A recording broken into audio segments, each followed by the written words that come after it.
Gênesis.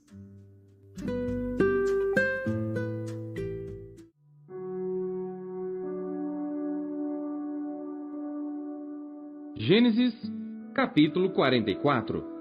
E deu ordem ao que estava sobre a sua casa, dizendo: Enche de mantimento os sacos destes homens, quanto puderem levar, e põe o dinheiro de cada um na boca do seu saco.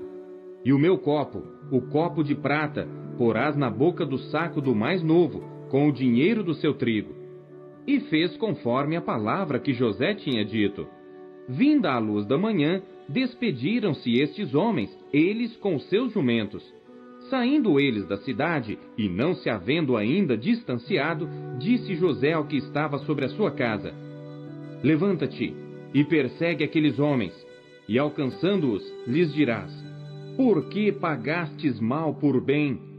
Não é este o copo em que bebe meu senhor, e pelo qual bem adivinha? Procedestes mal no que fizestes. E alcançou-os, e falou-lhes as mesmas palavras. E eles disseram-lhe: Por que diz meu senhor tais palavras? Longe estejam teus servos de fazerem semelhante coisa. Eis que o dinheiro que temos achado nas bocas dos nossos sacos te tornamos a trazer desde a terra de Canaã. Como, pois, furtaríamos da casa do teu senhor prata ou ouro? Aquele com quem de teus servos for achado, morra, e ainda nós seremos escravos do meu senhor. E ele disse: Ora, seja também assim conforme as vossas palavras. Aquele com quem se achar será meu escravo, porém vós sereis desculpados. E eles apressaram-se, e cada um pôs em terra o seu saco, e cada um abriu o seu saco, e buscou, começando do maior e acabando no mais novo. E achou-se o copo no saco de Benjamim. Então rasgaram as suas vestes, e carregou cada um o seu jumento, e tornaram à cidade. E veio Judá com seus irmãos à casa de José, porque ele ainda estava ali, e prostraram-se diante dele em terra. E disse-lhes José: Que é isto que fizestes? Não sabeis vós que um homem como eu pode muito bem adivinhar? Então disse Judá: Que diremos a meu senhor? Que falaremos? E como nos justificaremos? Achou Deus a iniquidade de teus servos. Eis que somos escravos de meu senhor, tanto nós como aquele em cuja mão foi achado o copo. Mas ele disse: Longe de mim que eu tal faça. O homem em cuja mão o copo foi achado, esse será meu servo. Porém vós, subi em paz para vosso pai. Então Judá se chegou a ele e disse: Ai, senhor meu, deixa, peço-te, o teu servo dizer uma palavra aos ouvidos de meu senhor, e não se acenda a tua ira contra o teu servo, porque tu és como Faraó. Meu senhor perguntou a seus servos, dizendo: Tendes vós pai ou irmão? E dissemos a meu senhor: Temos um velho pai e um filho da sua velhice, o mais novo, cujo irmão é morto. E só ele ficou de sua mãe, e seu pai o ama. Então tu disseste a teus servos: Trazei-mo a mim, e porei os meus olhos sobre ele. E nós dissemos a meu senhor: Aquele moço não poderá deixar a seu pai. Se deixar a seu pai, este morrerá. Então tu disseste a teus servos: Se vosso irmão mais novo não descer convosco, nunca mais vereis a minha face. E aconteceu que, subindo nós a teu servo, meu pai, e contando-lhe as palavras de meu senhor, disse nosso pai: Voltai, comprai-nos um pouco de mantimento. E nós dissemos: Não poderemos descer, mas, se nosso irmão menor for conosco, desceremos. Pois não poderemos ver a face do homem, se este nosso irmão menor não estiver conosco. Então disse-nos teu servo, meu pai: Vós sabeis que minha mulher me deu 2 filhos, e um ausentou-se de mim, e eu disse: Certamente foi despedaçado, e não o tenho visto até agora.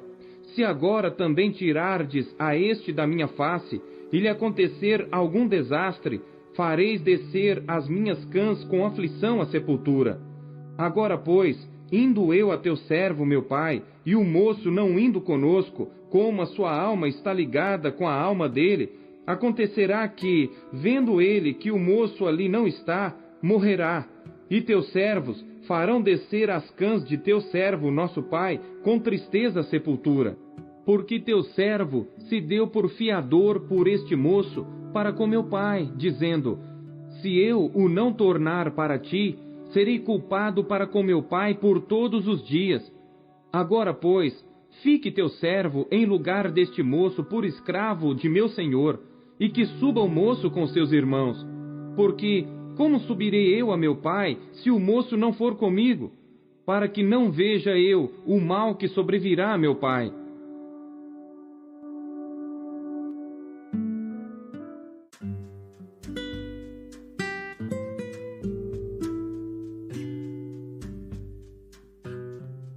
Marcos.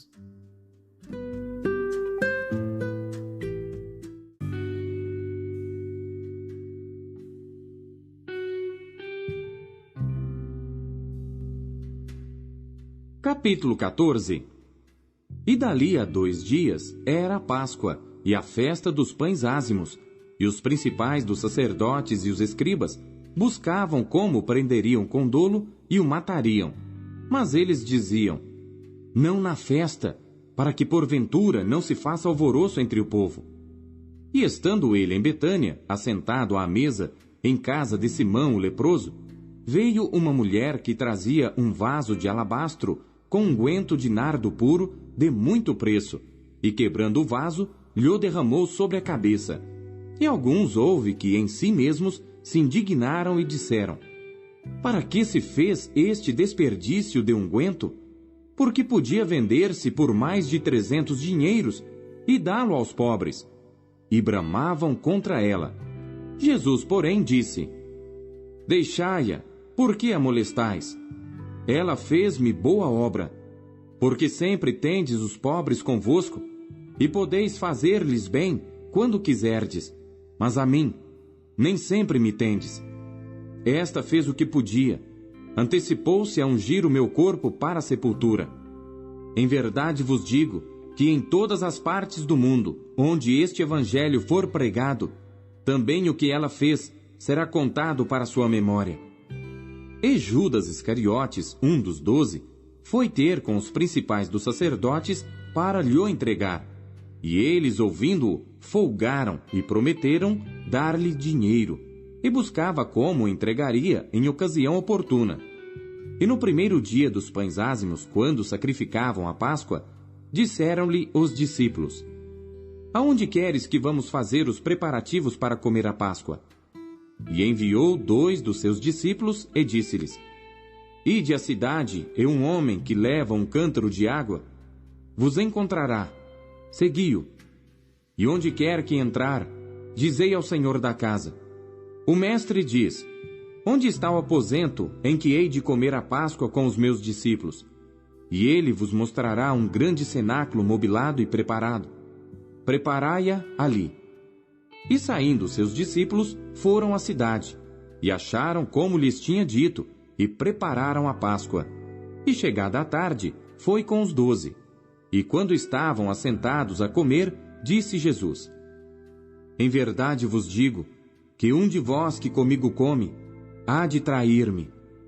E eles começaram a entristecer-se e a dizer-lhe um após outro: sou eu?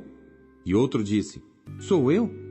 Mas ele, respondendo, disse-lhes: é um dos 12, que põe comigo a mão no prato. Na verdade, o Filho do Homem vai, como dele está escrito. Mas ai daquele homem por quem o Filho do Homem é traído. Bom seria para o tal homem não haver nascido. E comendo eles, tomou Jesus pão, e abençoando-o, o partiu e deu-lhe, e disse: tomai, comei, isto é o meu corpo. E tomando o cálice, e dando graças, deu-lhe, e todos beberam dele. E disse-lhes: isto é o meu sangue, o sangue do Novo Testamento, que por muitos é derramado. Em verdade vos digo, que não beberei mais do fruto da vide, até aquele dia em que o beber novo no reino de Deus. E tendo cantado o hino, saíram para o Monte das Oliveiras. E disse-lhes Jesus: Todos vós, esta noite, vos escandalizareis em mim. Porque está escrito: ferirei o pastor, e as ovelhas se dispersarão. Mas depois que eu houver ressuscitado, irei adiante de vós para a Galiléia. E disse-lhe Pedro: ainda que todos se escandalizem, nunca porém eu. E disse-lhe Jesus: em verdade te digo que hoje, nesta noite, antes que o galo cante 2 vezes, 3 vezes me negarás. Mas ele disse com mais veemência: ainda que me seja necessário morrer contigo, de modo nenhum te negarei. E da mesma maneira diziam todos também. E foram a um lugar chamado Getsêmani, e disse aos seus discípulos: assentai-vos aqui enquanto eu oro. E tomou consigo a Pedro e a Tiago e a João, e começou a ter pavor e a angustiar-se, e disse-lhes: a minha alma está profundamente triste até a morte. Ficai aqui e vigiai. E tendo ido um pouco mais adiante, prostrou-se em terra, e orou para que, se fosse possível, passasse dele aquela hora. E disse: Abba, Pai, todas as coisas te são possíveis. Afasta de mim este cálice. Não seja, porém, o que eu quero, mas o que tu queres. E chegando, achou-os dormindo, e disse a Pedro: Simão, dormes? Não podes vigiar 1 hora? Vigiai e orai para que não entreis em tentação. O espírito, na verdade, está pronto, mas a carne é fraca. E foi outra vez e orou dizendo as mesmas palavras. E voltando, achou-os outra vez dormindo, porque os seus olhos estavam pesados e não sabiam o que responder-lhe. E voltou 3ª vez e disse-lhes: dormi agora e descansai. Basta, é chegada a hora. Eis que o Filho do Homem vai ser entregue nas mãos dos pecadores. Levantai-vos, vamos, eis que está perto o que me trai. E logo, falando ele ainda, veio Judas, que era um dos 12 da parte dos principais dos sacerdotes e dos escribas e dos anciãos, e com ele uma grande multidão com espadas e varapaus. Ora, o que o traía tinha-lhes dado um sinal, dizendo: aquele que eu beijar, esse é. Prendei-o e levai-o com segurança. E logo que chegou, aproximou-se dele e disse-lhe: Rabi, Rabi! E beijou-o. E lançaram-lhe as mãos, e o prenderam. E um dos que ali estavam presentes, puxando da espada, feriu o servo do sumo sacerdote, e cortou-lhe uma orelha. E respondendo Jesus, disse-lhes: saístes com espadas e varapaus a prender-me, como a um salteador? Todos os dias estava convosco ensinando no templo, e não me prendestes. Mas isto é para que as Escrituras se cumpram. Então, deixando-o, todos fugiram. E um certo jovem o seguia, envolto em um lençol sobre o corpo nu. E lançaram-lhe a mão. Mas ele, largando o lençol, fugiu nu. E levaram Jesus ao sumo sacerdote. E ajuntaram-se todos os principais dos sacerdotes, e os anciãos e os escribas. E Pedro o seguiu de longe até dentro do pátio do sumo sacerdote, e estava sentado com os servidores, aquentando-se ao lume. E os principais dos sacerdotes e todo o concílio buscavam algum testemunho contra Jesus para o matar, e não o achavam, porque muitos testificavam falsamente contra ele, mas os testemunhos não eram coerentes. E levantando-se alguns, testificaram falsamente contra ele, dizendo: nós ouvimos-lhe dizer: eu derrubarei este templo, construído por mãos de homens, e em 3 dias edificarei outro, não feito por mãos de homens. E nem assim o seu testemunho era coerente. E levantando-se o sumo sacerdote no sinédrio, perguntou a Jesus, dizendo: nada respondes? Que testificam estes contra ti? Mas ele calou-se e nada respondeu.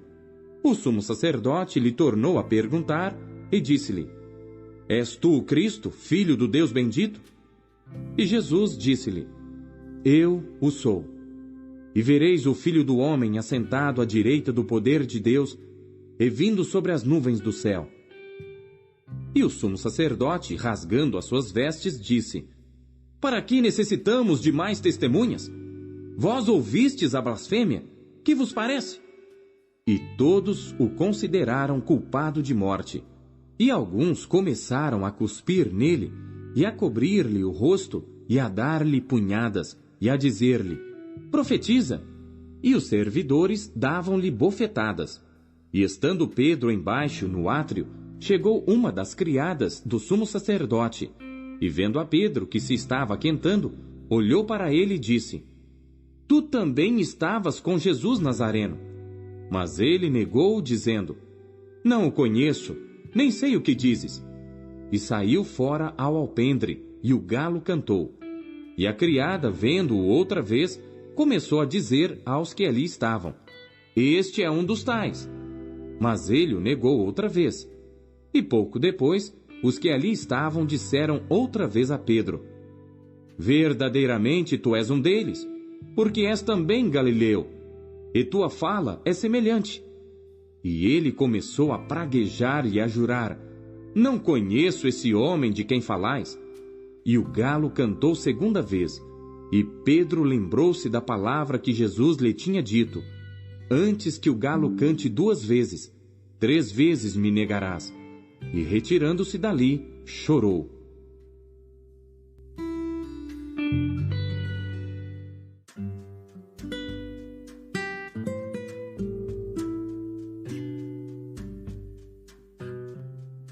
Jó.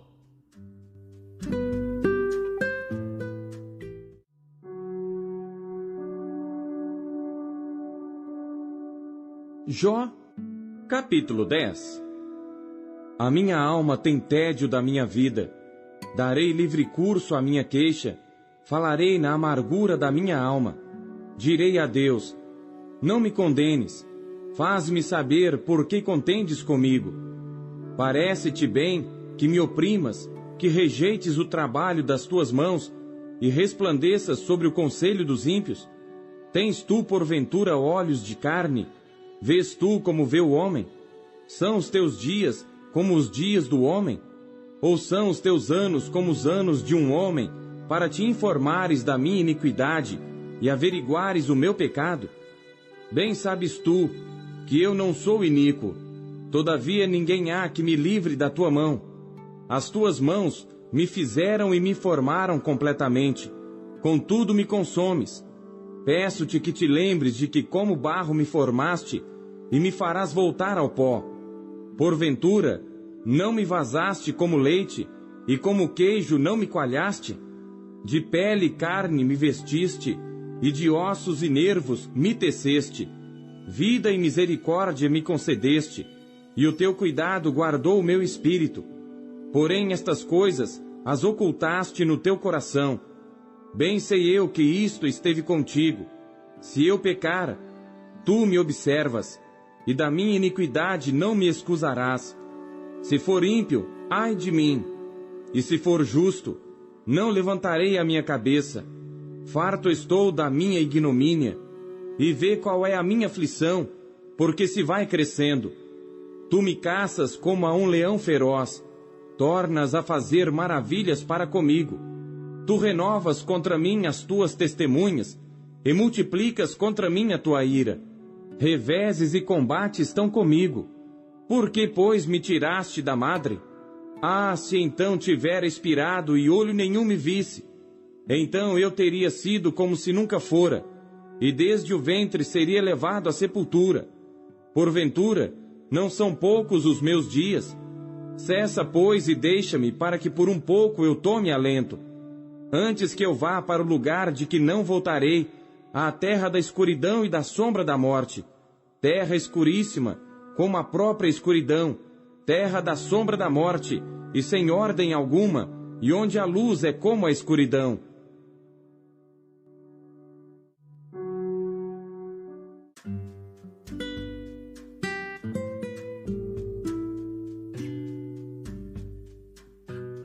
Romanos.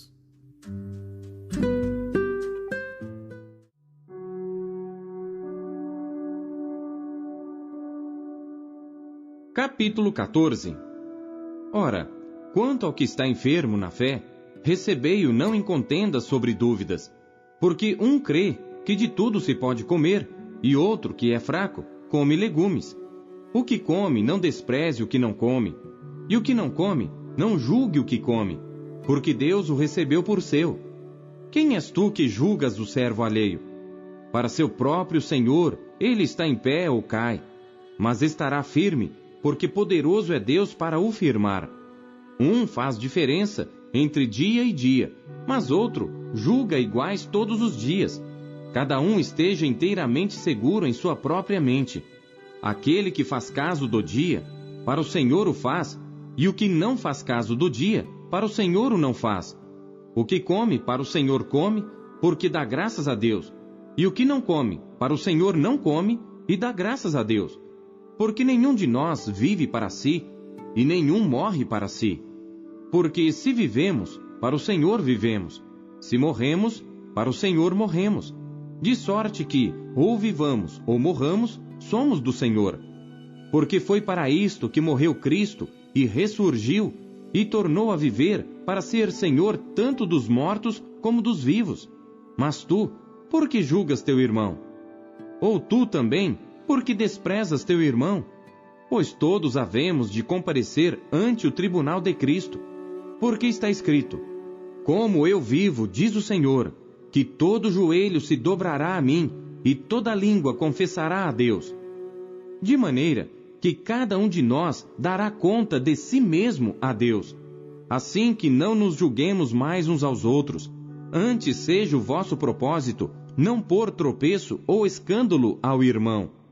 Eu sei e estou certo no Senhor Jesus que nenhuma coisa é de si mesma imunda, a não ser para aquele que a tem por imunda, para esse é imunda.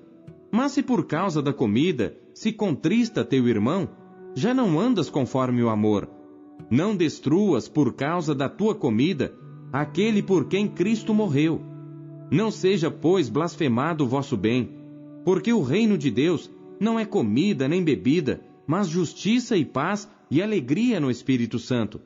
Porque quem nisto serve a Cristo, agradável é a Deus e aceito aos homens. Sigamos, pois, as coisas que servem para a paz e para a edificação de uns para com os outros. Não destruas por causa da comida a obra de Deus. É verdade que tudo é limpo, mas mal vai para o homem que come com escândalo. Bom é não comer carne, nem beber vinho, nem fazer outras coisas em que teu irmão tropece, ou se escandalize, ou se enfraqueça. Tens tu fé? Tem-na em ti mesmo diante de Deus. Bem-aventurado aquele que não se condena a si mesmo naquilo que aprova. Mas aquele que tem dúvidas, se come, está condenado, porque não come por fé. E tudo que não é de fé é pecado.